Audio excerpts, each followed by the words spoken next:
introduction to the law of contract. So first of all, we try to understand what is the law, and thereafter we will understand contract law. And one more point, from when the law started. We know our country is not started first. Our country is not first started the law. Law also coming from another country, and we are all follow that particular country to manage the law from last so many years. And then after, our country also starting new laws about the safety of public and improving future of public, making so many new laws. But then after, in our country, when we are not able to manage and we are not try to implement our law, at that time we can use the law of another company, and that company is England. So dear friend, let's just try to understand what is law and what is the need of law. Okay, तो laws का होना बहुत जरूरी है. अगर वो नहीं है तो फ्यूचर ऐसे के ऐसे प्रॉब्लम्स क्रिएट होती रहती है.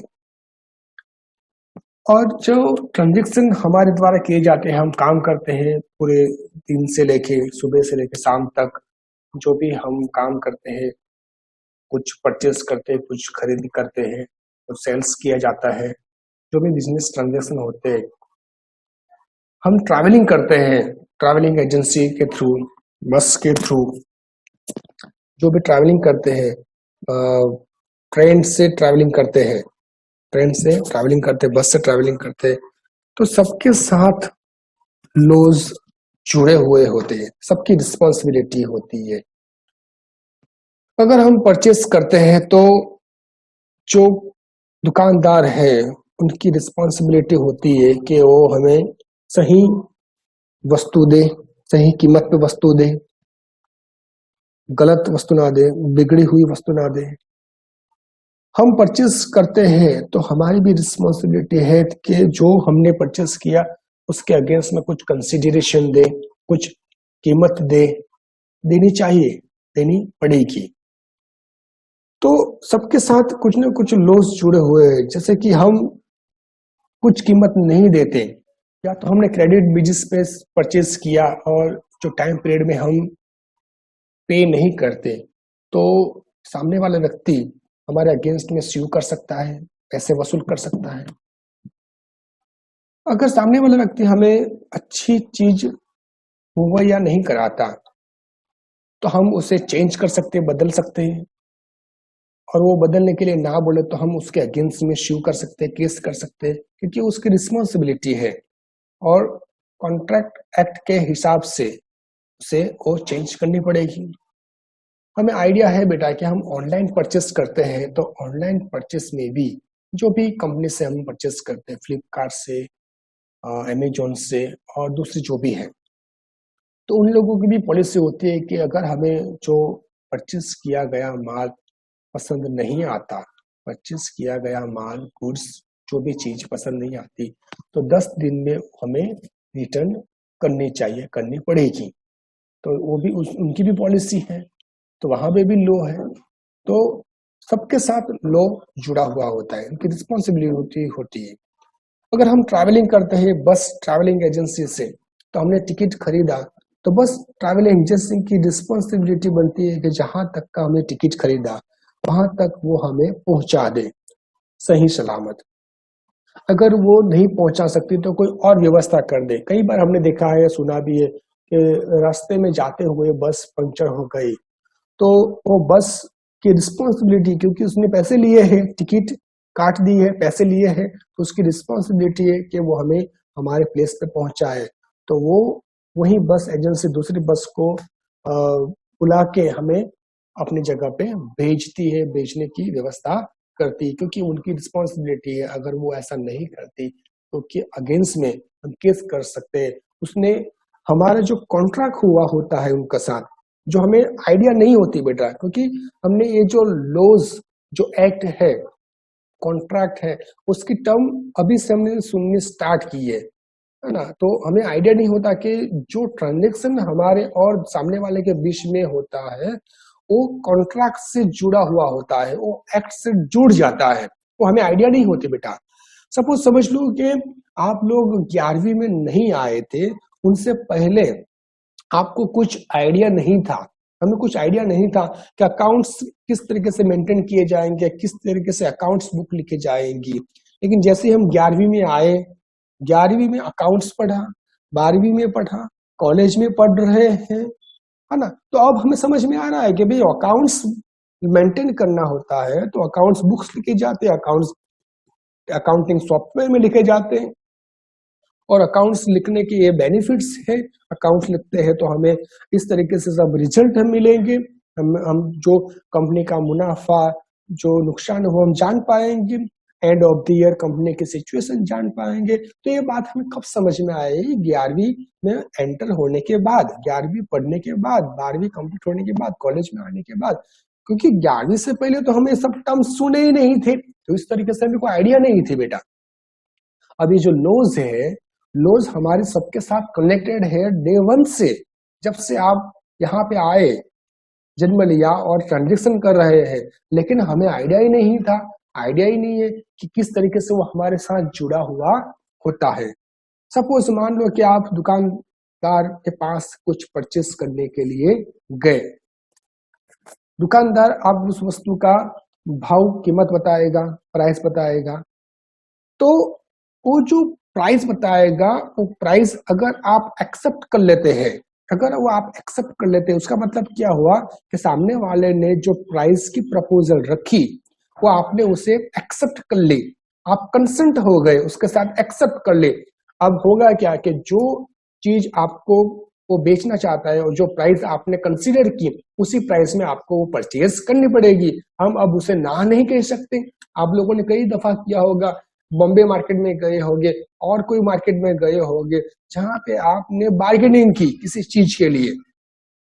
अब बार्गेनिंग करते करते एक प्राइस पे आप आ गए, सामने वाले ने एक प्राइस रखी, जो जो चीज आपको परचेस करनी है, सलवार कमीज कुर्ता, जो भी आपको शर्ट पीस, जो भी what ever you want two by from that particular shopkeeper. तो जब आप उनके साथ बार्गेनिंग करते हैं तो उसने पहले प्राइस रखी, आपने एक्सेप्ट नहीं की। अगर आप एक्सेप्ट करते उसका मतलब कि आप दोनों सम्मत हो गए, आप कंसर्न हो गए, तो आप परचेस करना चाहते हैं, वो बेचना चाहता है, लेकिन उसने प्राइस रखी लेकिन आपने एक्सेप्ट नहीं की। तो जब तक आप एक्सेप्ट नहीं करोगे उसकी प्रपोजल, तब तक जो ट्रांजेक्शन है, जो कॉन्ट्रैक्ट है, वो स्टार्ट नहीं होगा, आपका ट्रांजेक्शन खत्म नहीं होगा। क्योंकि उसने प्राइस रखी, आपने एक्सेप्ट कर ली, तो वो चीज बेच देंगे, आप खरीद लेंगे। तो यहाँ पे भी लो है, क्योंकि सामने वाला प्रपोजल रखेगा, आपको एक्सेप्ट करनी है, आप एक्सेप्ट नहीं करेंगे तो आपका ट्रांजेक्शन आगे नहीं बढ़ेगा, कॉन्ट्रैक्ट जो डील होनी चाहिए वो डील नहीं होगी। तो ये बात यहाँ पे लागू होती है। तो सभी जगह पे लॉज है बेटा, हम परचेस करते, सेल्स करते, किसी और के साथ ट्रांजेक्शन करते, सभी जगह पे लॉज है। तो अब बात समझते हैं कि लॉ क्या है, लॉ क्या है। तो कॉन्ट्रैक्ट लॉ क्या है वो तो हम समझेंगे, पहले हम लॉ समझ लेते हैं, कहां से आया है ये बात हम समझते जाते हैं। अब रेज ऑफ मर्केंटाइल लॉ कहाँ पे? इंग्लैंड में स्टार्ट हुआ है बेटा। जो हमें आइडिया है कि हम आजाद कहाँ, किसके पास से हुए? इंग्लैंड के पास से हुए। तो इंग्लैंड पहले से ही बहुत ही डेवलप्ड कंट्री है, समझदार है। तो वो वहां पे जो ट्रांजेक्शन किए जाते, ट्रांजेक्शन होते, उसमें कुछ चेंजेस लाने की जगह वजह से कुछ रूल्स रेगुलेशन फॉलो करने चाहते थे। इस वजह से वहां से धीरे धीरे रूल्स लाए गए, बनाए गए। क्योंकि वहां पे भी जब स्टार्टिंग समय होगा तो वहां पे भी कोई ऐसे रूल्स तो होंगे नहीं, कहीं पे नहीं होंगे। पहले किसी ने तो सोचा होगा कि भाई ऐसा होना चाहिए, ऐसा करना चाहिए, जिस तरीके से हमारा काम स्मूथली चल सके। एक बात और समझ लेते हैं बेटा, समझ लो कि हमारे एक्सीडेंट का जो हम ट्रैवलिंग करते हैं रोड सेफ्टी के लिए, ऐसा कोई लो है ही नहीं। रूल्स के हिसाब से किसी को एक बाइक पर 2 ही व्यक्ति बैठना है, 4 व्हील में हमें बेल्ट लगाना है, बाइक पे हेलमेट पहनना है, ऐसे रूल्स नहीं होते। तो क्या होता, सब लोग अपनी अपनी मर्जी से काम करते, अपनी अपनी मर्जी से 3-4 लोग भी बैठा देते, अपनी अपनी मर्जी से चले जाते। तो जो रूल्स नहीं होता तो ये समस्या होती, यानी प्रॉब्लम्स क्रिएट भी होती, एक्सीडेंट होते, ज्यादा लोगों की डेथ होती। लेकिन ये रूल्स बनाए गए हैं और रूल्स सब लोग फॉलो करते हैं, फॉलो करने चाहिए, कर रहे हैं। तो समय समय पे रूल्स बनाए जाते हैं, बनते हैं। पहले तो कहीं भी कुछ नहीं होता, लेकिन जो रूल्स बनाए गए बिजनेस के लिए, सेफ्टी के लिए, फ्यूचर डेवलपमेंट के लिए, तो सबसे पहले इंग्लैंड में स्टार्ट हुए, वहां पे बनाए गए। कैसे बनाए गए? क्योंकि जो कस्टम एंड सिस्टम जो पहले से चली आ रही जो भी प्रणाली है, कुछ रीत रिवाज है, जो भी कस्टम है, वो रिवाज है, प्रणाली है, उसको फॉलो करना स्टार्ट हुआ सबसे पहले। इंग्लैंड की बात कर रहे हैं हम बेटा। तो जो भी प्रणाली है, जो भी रिवाज है, जो पहले से करते आए हैं, अब समझ लो कि कहीं पर रूल्स है नहीं, लेकिन जब हम कुछ ट्रांजेक्शन करते हैं तो उनकी रूल्स, उनके कुछ तो रिवाज होंगे, कुछ तो प्रणाली होगी कि भाई इस तरीके से काम करना चाहिए, इस तरीके से व्यवहार करना चाहिए, इस तरीके से सेल होगा, इस तरीके से परचेज होगा। तो जो रिवाज थे, जो प्रणाली थी, उसी को फॉलो किया जाने लगे पहले।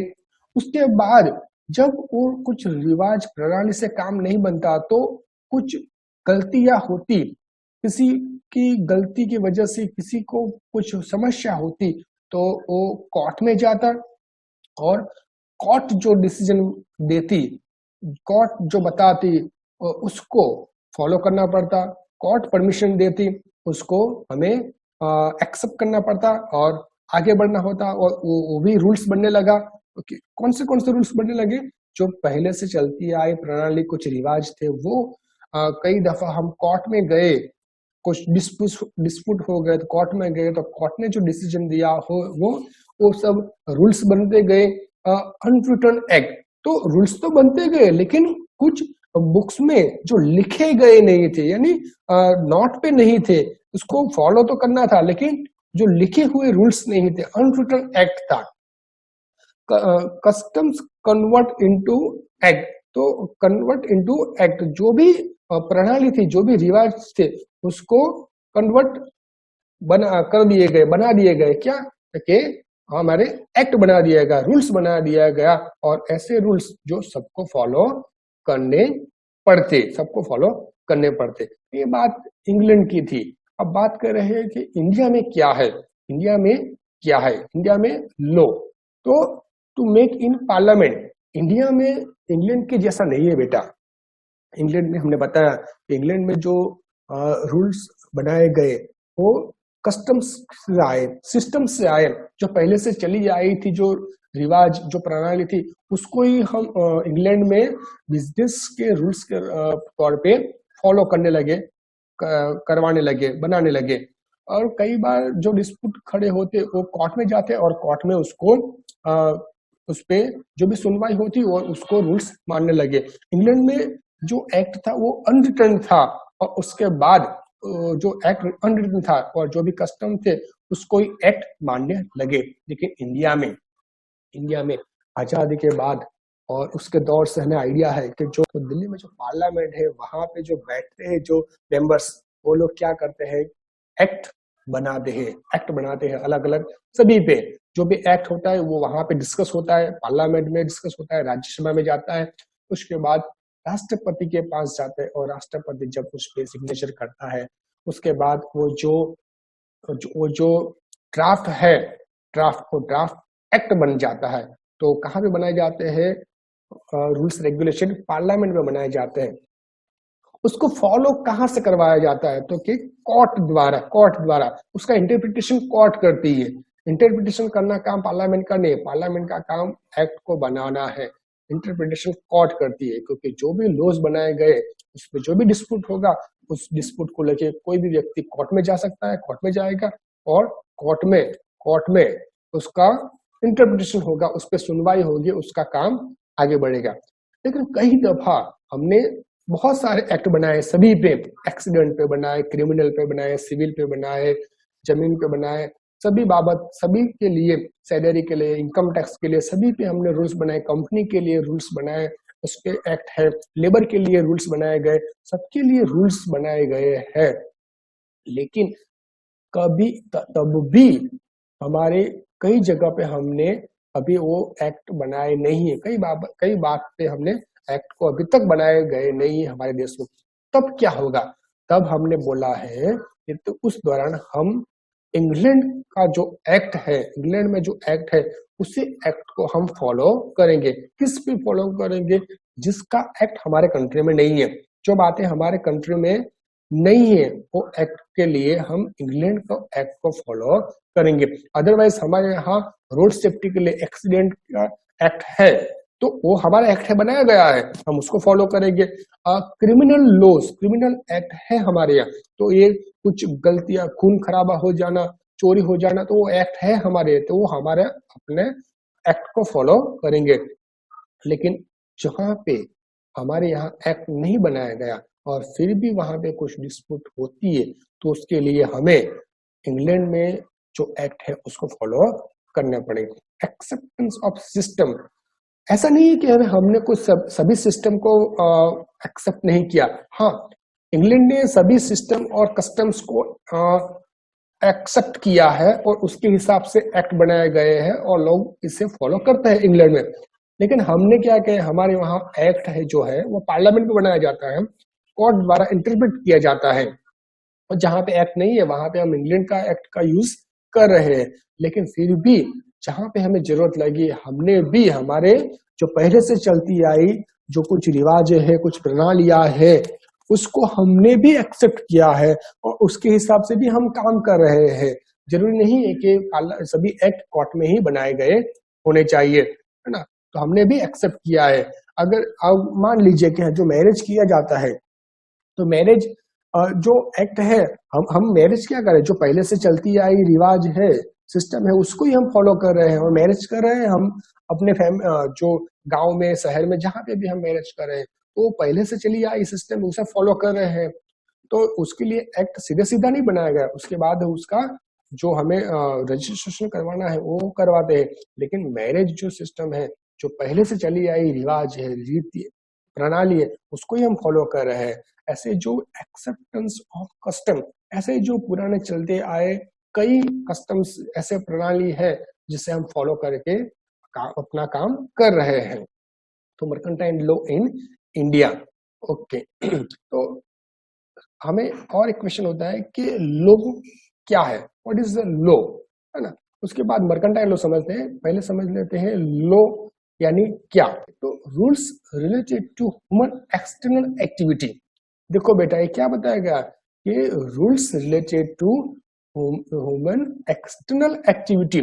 अब ह्यूमन यानी हम सभी लोग, मानव प्रजाति, सभी लोग, सभी ह्यूमन, हम व्यक्ति, सभी लोग आ जाते हैं।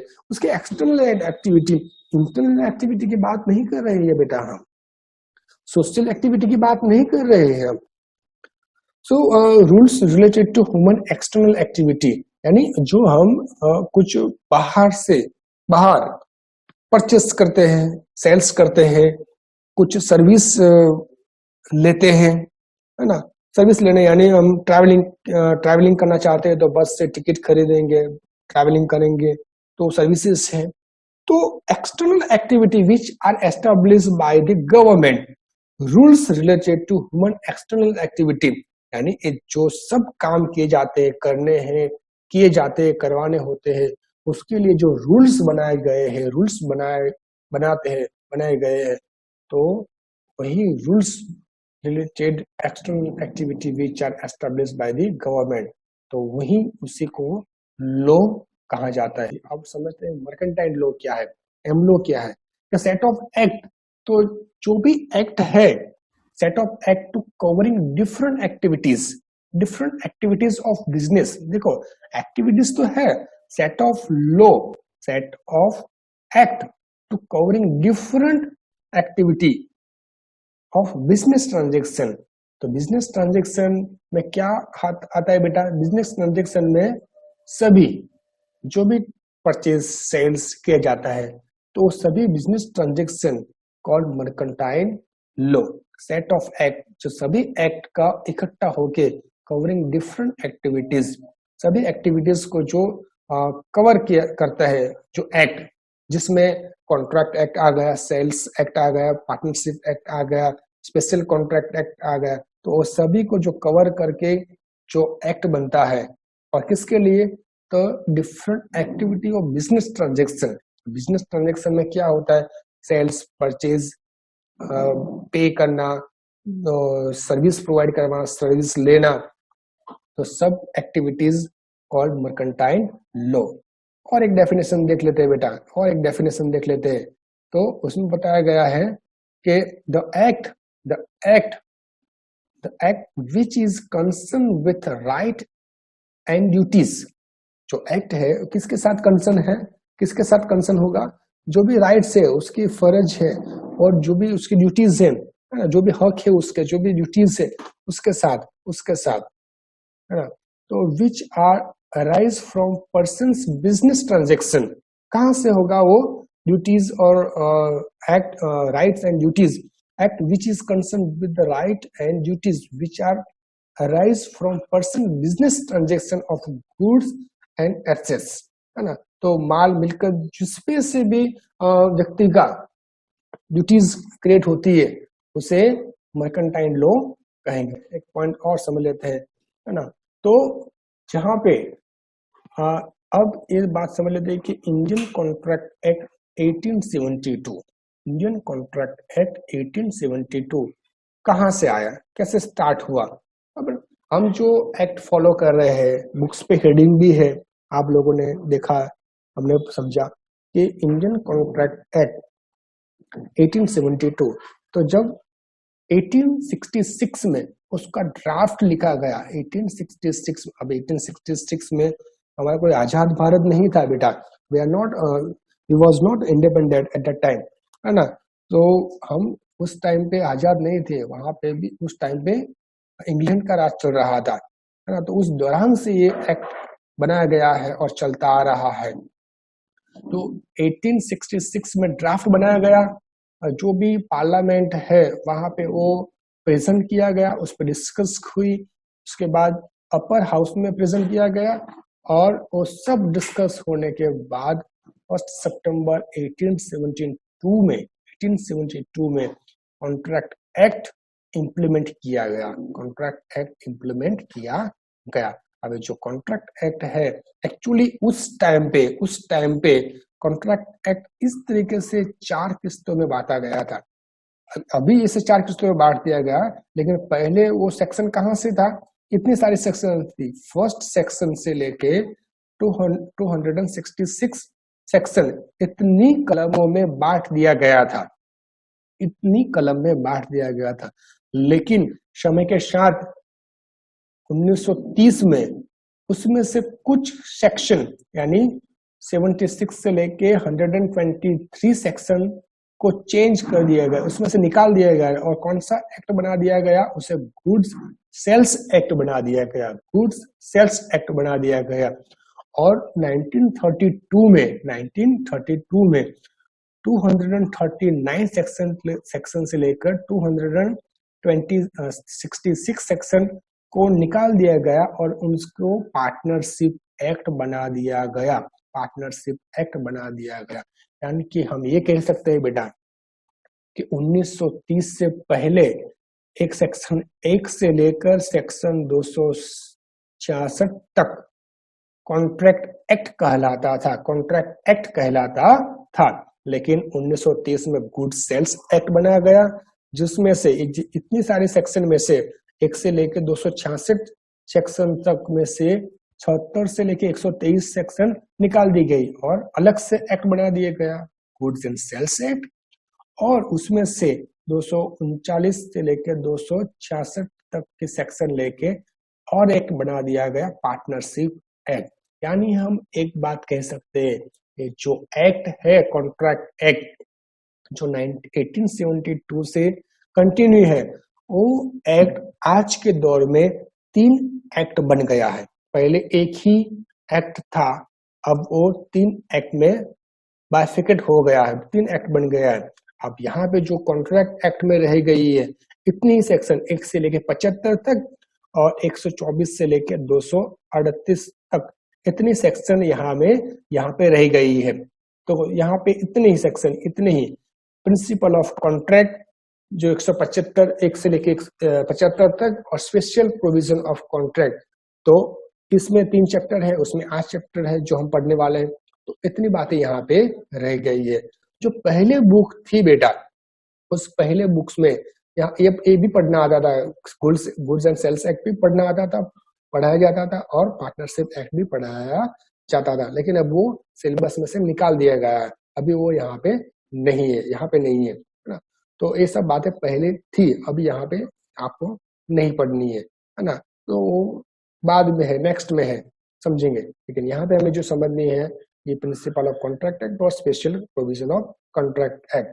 तो एक बात तय है कि 1930 तक ये सभी सेक्शन एक जगह पे थी, लेकिन 1930 के बाद और 1932 में 2 एक्ट अलग बना दिए गए, इसमें से ही कॉन्ट्रैक्ट एक्ट में से ही, यानी इसे भी हम एक तौर पे ये कह सकते हैं कि पूरे का पूरा कॉन्ट्रैक्ट एक्ट है और सभी के सभी रूल्स को हमें फॉलो करने पड़ते हैं कॉन्ट्रैक्ट एक्ट में।